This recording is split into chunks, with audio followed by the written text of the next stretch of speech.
Hello, this is John Pernay from Ion Annapolis and the Maryland Crabs podcast with a special election crab cake episode for your listening pleasure.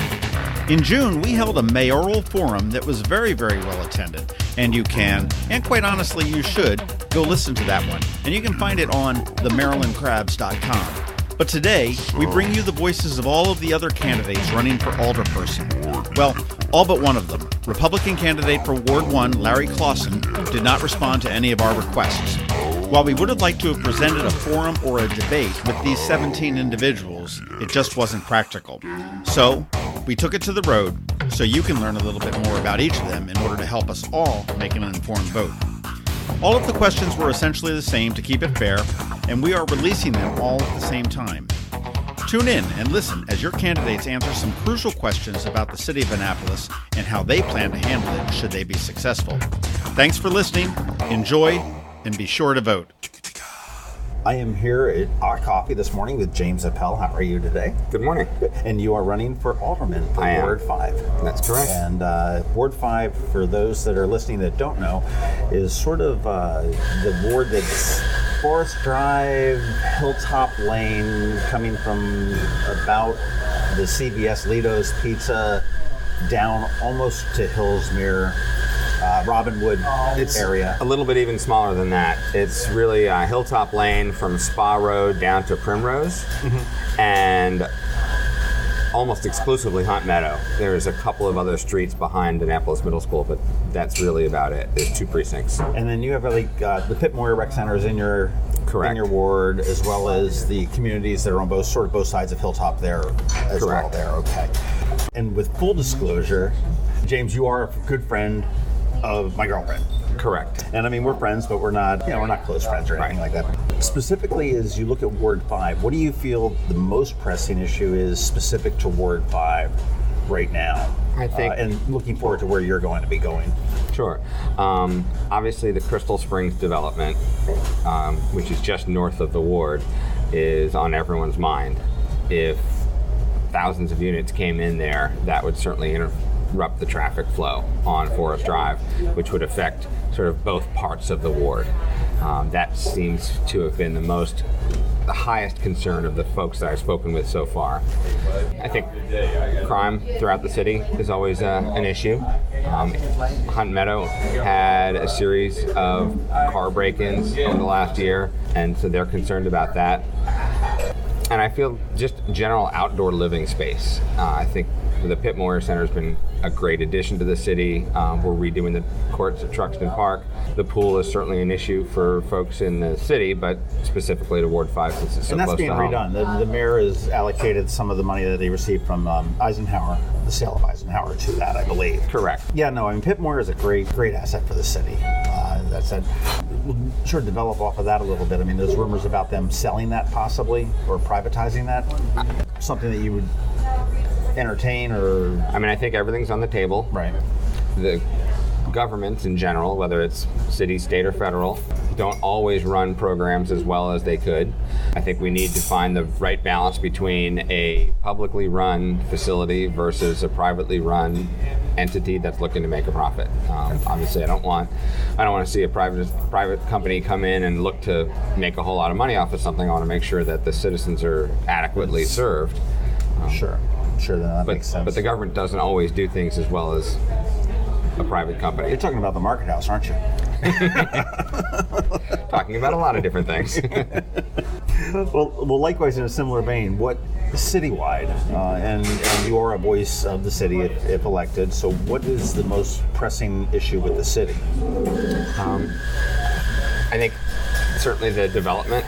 The city's been developing probably faster and growing faster than it can handle. The infrastructure isn't set up to handle the growth at this point. I think there needs to be a balance of increasing the infrastructure, making sure that our long-term liabilities, development that we're allowing to come in, are managed. An impact fee turned in or paid for by a development company is a very short-term, very short-sighted solution, and we need to look at what long-term liabilities all the additional development will bring to the city. Right. The mayor and council are likely going to be made up of different parties. I don't see a Republican sweep, nor do I see a Democratic sweep coming up here for a super council. How do you go about working together with the mayor or council members that are going to be opposite of you? And does even party come into play? I don't think it should. I think the issues in the city are all very straightforward. Fire, police, water, sewer, crime, development.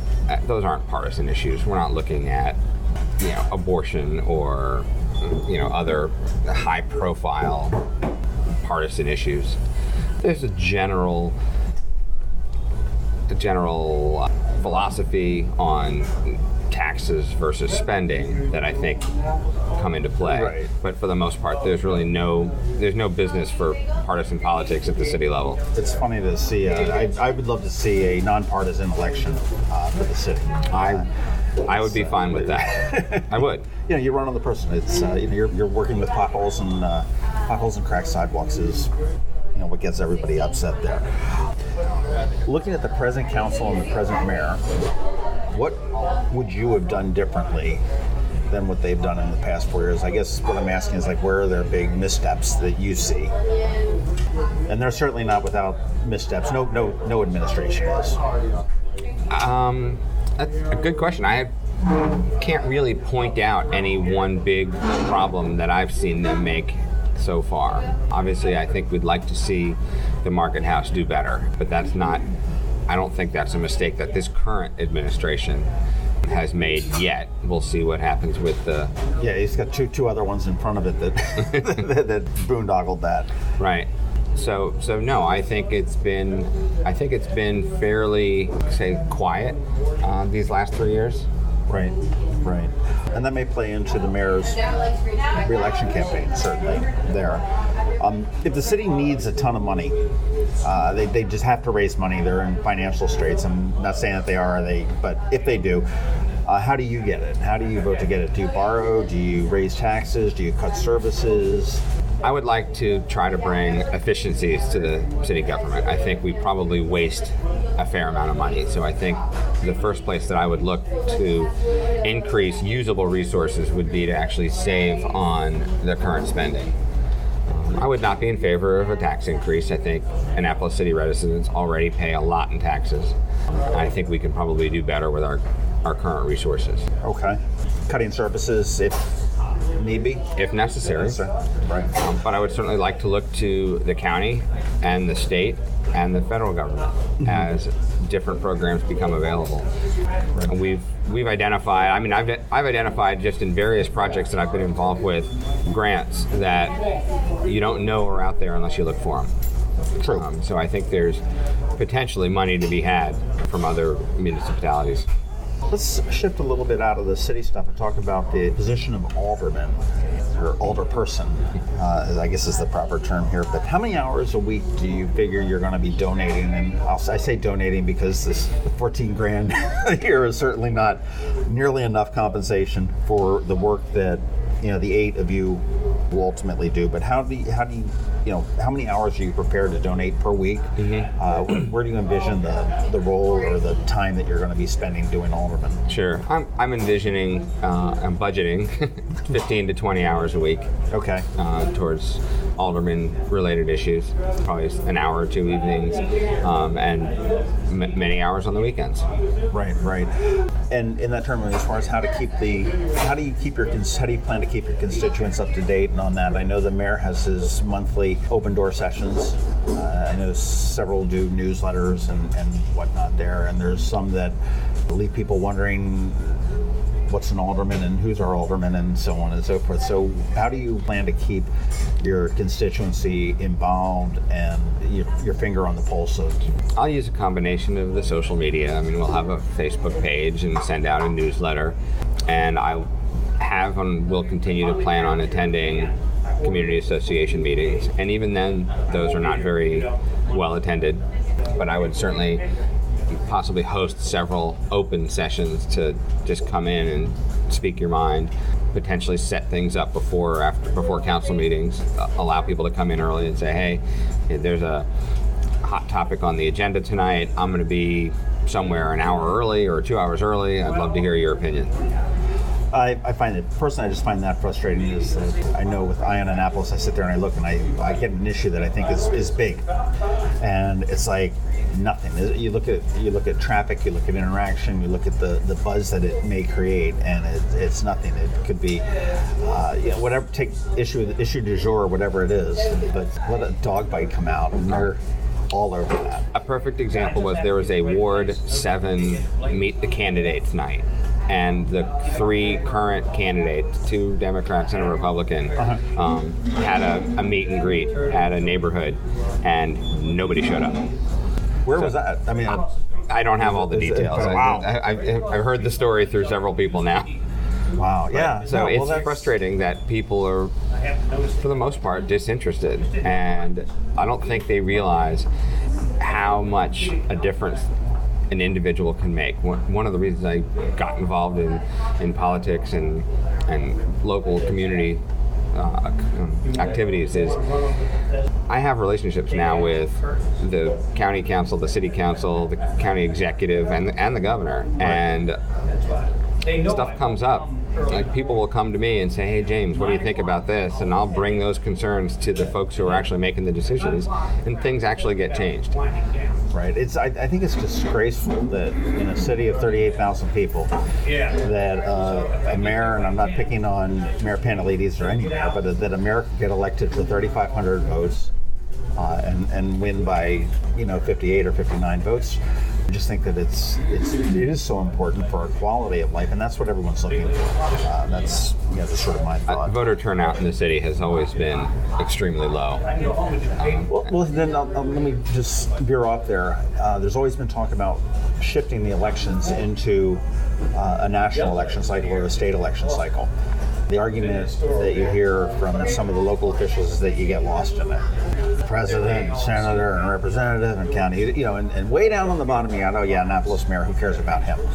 Is that something that would you be in favor of putting it into a traditional electional cycle? I would certainly entertain it. I think it does make sense. You're right. You do get lost down ballot, and people don't always complete the ballots, and especially with all the new voting systems and the confusions that we've had, they may not even find the 3rd or 4th page or wherever we may end up. But certainly from an economic standpoint, to run a standalone city election, one election is every 2 years, extremely expensive. Yeah. We could glom onto the presidential or the gubernatorial elections and save the city a lot of money. I would venture to guess that we would have better voter turnout, just because you would hope, because people are a little bit more concerned already at the polls. Whether we've got an Obama, a Trump, or a Hillary coming into an election to get out there. The downside to that is what's at the top of the ticket. And if you have the polarizing election that we just had, and the potential extremely active election that we might have next year for the governor's race, you bring out different groups of people who will then influence the election, who may shape the city in a different way. But again, I think more voter turnout, regardless, is better. When we wrap up, I'm going to give you a chance, obviously, to pitch and tell me where you're from, where your background is, and sort of sell me on voting for you, which I can't do because I live in Ward 7, but that's okay.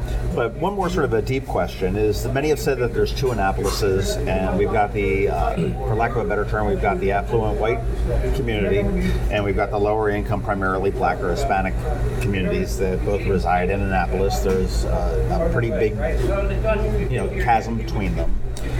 Any thoughts as to how you could get one Annapolis, which has sort of been a theme that's been running for like a decade, this one Annapolis, and it's, is it a pipe dream? Is there something that could do, or what could you do as the ability to be able to bring it together a little bit? We certainly do have an extremely diverse city, and I think that's one of the charms, the characters that makes Annapolis so great.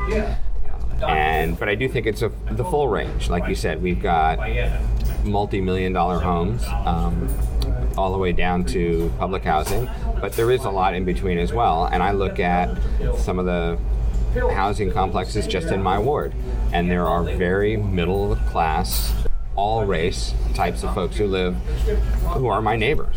I think that you probably have I want to say you have the most diverse ward in the city. You've got a very heavy Hispanic population up there on Yeah, Hilltop and Spa. Hilltop. You've got the white middle class in Hunt Meadow. Mm-hmm. You've got some African Americans. You don't have any public housing, I don't believe, but you may have some Section 8. And I think you've got the most diverse ward. I think it's important to cater to all races and levels of economics. You need to make sure that the affluent groups have what they need, and all the way down to the folks who need a little extra help. It's a balance.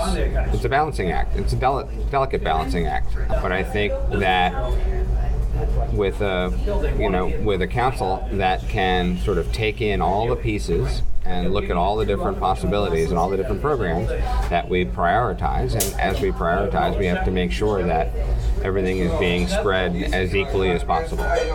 Right. All right. Well, now you got a chance to earn my vote here. What's pitch me. Tell me about you. Tell me about why you're running. Why, what do you bring to the table here?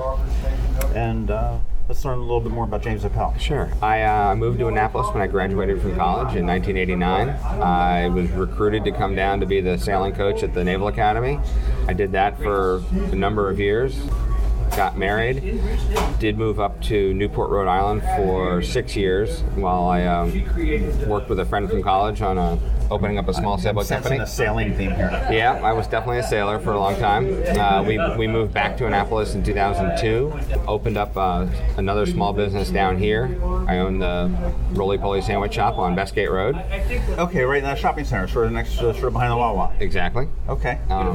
Did that, started franchising. We had 5 other stores around Maryland, so I had extensive small business experience. Got to the point where I was getting tired of running all the stores and decided to sell off, which was perfect timing. I sold it in the November of 2006. The store's still there and doing well, and went to go work for the federal government. I got brought on by NOAA as the chief financial officer for seafood inspection, and the great thing about that program was we were 100% reimbursable funded. We didn't get a dime of taxpayer money. So it was a $30 million program. We do for seafood what USDA did for meat and poultry, but we had to do it using user fees. And the program was losing about $1.5 million every year. And in the first year, I was able to turn it around and broke even, which was our mandate.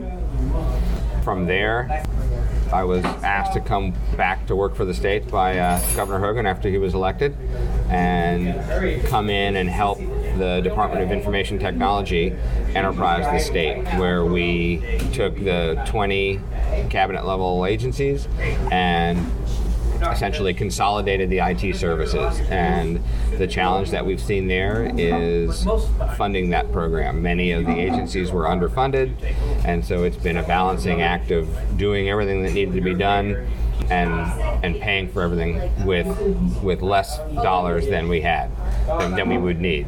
Sure, I mean, Governor Hogan's not all big on raising taxes and and doing what we have. So, I mean, the IT program, when you're consolidating all the cabinet level positions, and the IT is what their websites, their citizen-facing websites, their emails, all their internal communications and all.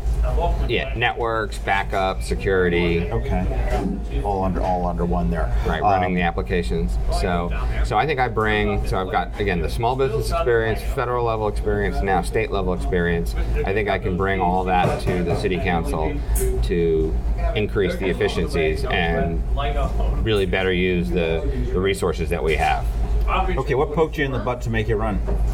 When I moved back to Maryland in 2002, I got involved in politics. It was when Governor Ehrlich got elected. I was the president of my community association. I was treasurer and on the board of the PTA. I've always been involved in different communities, but being a federal employee prevented me from running for any office. So when I took my position with the state, it opened up some possibilities to run for office. And when I looked at the city and what was going on at the time, and when the current councilman decided that he wasn't going to run, I said, that looks like a good opportunity for me. Fair enough. So, I mean, you bring a strong financial background to the city, so that makes all the sense. All right, where can we learn more and meet about it? Where are you going to have? Do you have any upcoming fundraisers, meet and greets, your websites, your home phone number, what car you drive, license plate number, whatever you want to throw out there? I'm door knocking every weekend and in the evenings, so hopefully I'll come by and meet you face to face. I'm doing a meet and greet at the Salt Air community on August 10th. I'll be doing a fundraiser in September, and looking to come into any community association meeting that would like to have me. I've been to several so far, and any community association who's having a meeting anytime between now and the general election, please call me, email me, text me. I would love to come in. I've got a website. It's Appel, APPEL, FOR, Ward 5, which is the number 5.com. And we have a Facebook page, same thing, Appel for Ward 5. Should be pretty easy to find. And it is pronounced Appel, not Apple. Right. Well, thank you very much. This is a great insight into the Ward 5 voters. And you do have, at this point, we've got a couple more days when we're recording this for somebody to file, but you don't have a Republican challenger in a primary. You do have a Democratic challenger in Mark Rodriguez for the general election at this point, who also does not have a Democratic challenger in his primary. Again, the primary election for the city of Annapolis is September 19th. Correct. And the general election is the 7th of November this year. And James Appel, I thank you very much for our copy here, and we'll let you eat the bagel and we'll finish our drinks. Great. Thanks, John. So there you have it. Answers from a candidate or alderperson in the city of Annapolis. Did they answer anything that was on your mind? If not, make sure you get in touch with them so you can make the best vote come September 19th in the primary election. Be sure to keep up to speed on the election at eyeonannapolis.net and also on the marylandcrabs.com. It is an important election this year, so it is so important to get out and vote. And speaking of voting, the primary is on September 19th and the general election is on November 7th. Don't let anyone tell you otherwise. And after the primary, look for an announcement from us about a mayoral debate between the two survivors. Just like the forum in June, Eye on Annapolis and the Maryland Crabs will bring this to you, but this time it'll be structured more as a debate rather than a forum. Thank you for listening to this special election crab cake episode. Be sure to subscribe to the Maryland Crabs podcast. We have fresh stuff that drops every Thursday at noon.